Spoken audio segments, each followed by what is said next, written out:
Oke, assalamualaikum warahmatullahi wabarakatuh. Balik lagi sama gue Gali Rakasiwi di Nagan Family.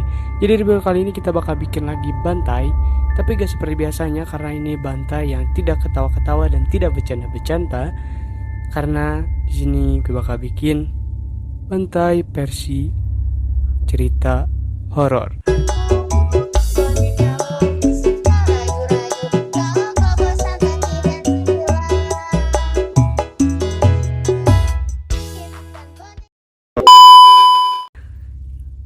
Oke, jadi di video kali ini kita bakal seperti biasa bakal nyeritain cerita-cerita dari teman gue ya. Beberapa cerita dari teman gue yang udah gue rangkum.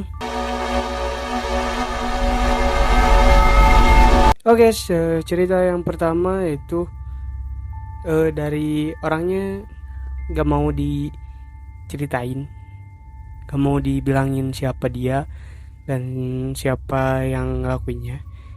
Jadi di sini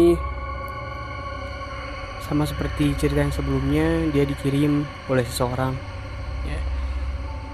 Jadi dia itu anak yang broken home dan orang tuanya pisah waktu dia SD ya. Dan waktu pisah si bapaknya itu gak mau, ya gak terima gitu. Jadi dia minta harta gono gini, kayak misalkan uang sama rumah gitu. Rumah juga pengen dibagi dua, tapi si ibu tidak setuju ya guys. Kurang setuju karena ya udah itu ya, capek kerja keras buat dia. Karena si bapaknya gak terima, gara-gara ya gitulah, saling gak terima. Si bapak gak terima dicerahin dan gak terima rumah gak dikasih. Jadi bapaknya itu ngirim sesuatu guys, ngirim sesuatu ke si ibunya. Tapi karena ibunya itu rajin sholat, rajin ngaji, ya ibadahnya lancar, jadi si ibu itu terhindar dari godaan yang kayak gitu ya. Jadi itu nanti ngalih ke si anaknya yang cerita ke gue ini, yang ngalih ke anaknya. Dan ya dia sampai pernah sakit 1 minggu, dan dari situ dia nginep ke rumah neneknya sama orang tuanya, karena orang tuanya ya ibunya itu ngelahirin adiknya. Singkatnya seminggu dia sakit dan sembuh ya, alhamdulillah.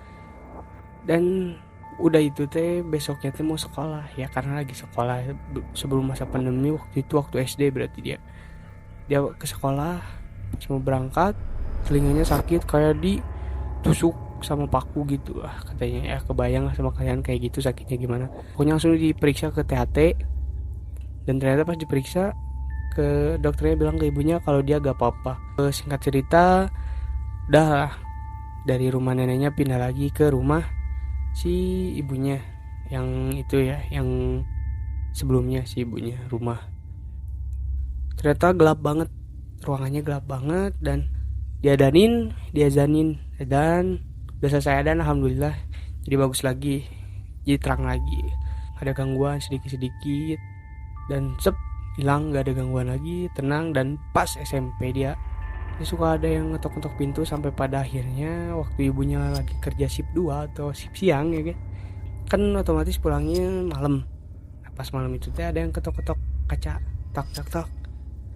Dan ya pas ketok-ketok kaca itu, jadi dia pikir ibunya, soalnya kan suka ketok-ketok kalau misalkan si pintu dikunci, tapi kan kuncinya pintunya nggak dikunci. Jadi gak disautin lah, udah diam, gak ada lagi tok, gak ada lagi. Sampai dia kesel, langsung dia buka gordengnya, cuma dari tadi kunci.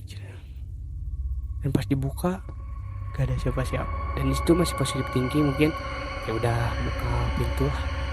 Terus dicek ke depan dan ternyata gak ada apa-apa, dan langsung otomatis dia kan pasti kaget lah. Ngechat ibunya, "Ma lagi di mana?" Katanya, "Ya ini lagi di jalan, lagi mau ngejemput si ade juga." Dan ya setelah pulang ibunya cerita, kata ibunya ya menenangkan si anaknya, menenangkan dia. Dan pas dia sadari ternyata kayak dari yang ngetoknya kayak pakai kuku, tak tak.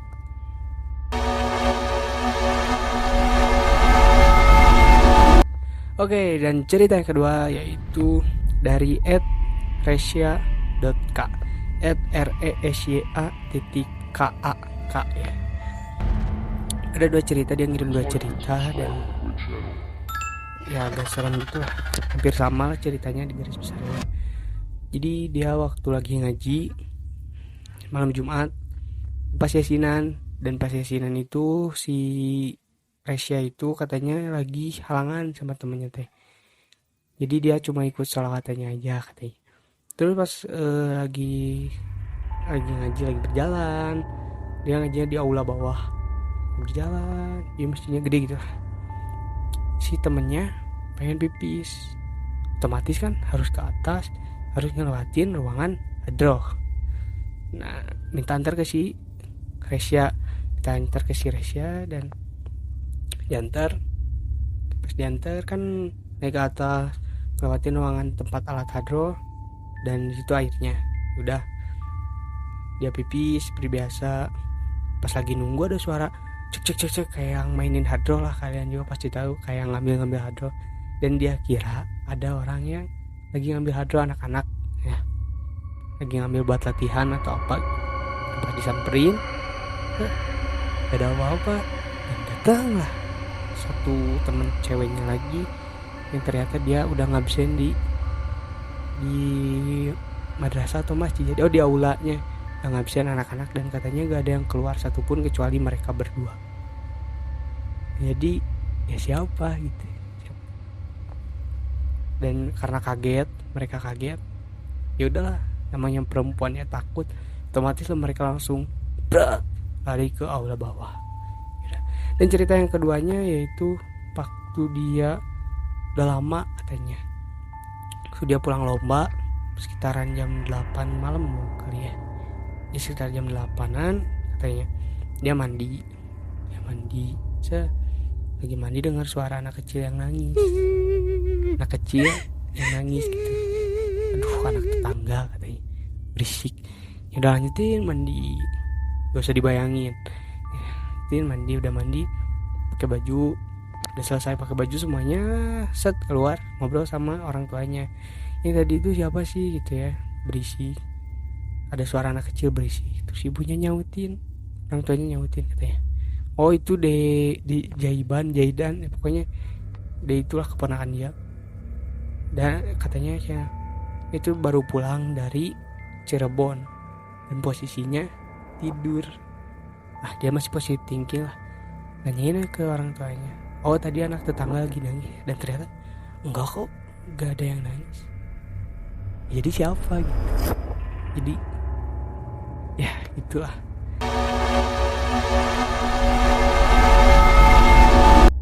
Oke, dan cerita yang ketiga ini juga ceritanya orangnya gak mau dikasih tahu siapa namanya. Jadi ini cerita saudaranya yang pasti saudaranya kayak gitu kan ceritain ya, pokoknya gini ceritanya.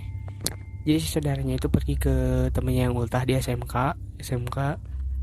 pulang sekolah langsung berangkat ke temennya yang ulang tahun. Di jalannya itu ngelewatin jembatan, terus di daerah kesananya itu kayak yang tempat yang sepi, pokoknya sepi. Dia lanjut aja jalan, dan posisinya itu saudara dia itu ada di tengah-tengah, dan sepanjang perjalanan dia selalu jatuh, dan untungnya dia di tengah, jadi yang belakang bisa tahu dia jatuh. Singkat cerita sampai ke rumah temennya yang lagi ulang tahun, makan biasa SMP sudah makan pulang.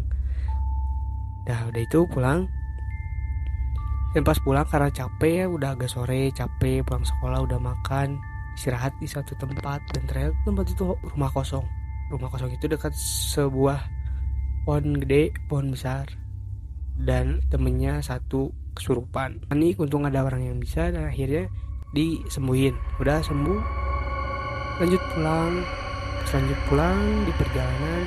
Pas di jembatan itu si saudara dia itu berhenti, dia ngelihat sosok wanita yang lagi mau bunuh diri, dan cuman dia yang lihat.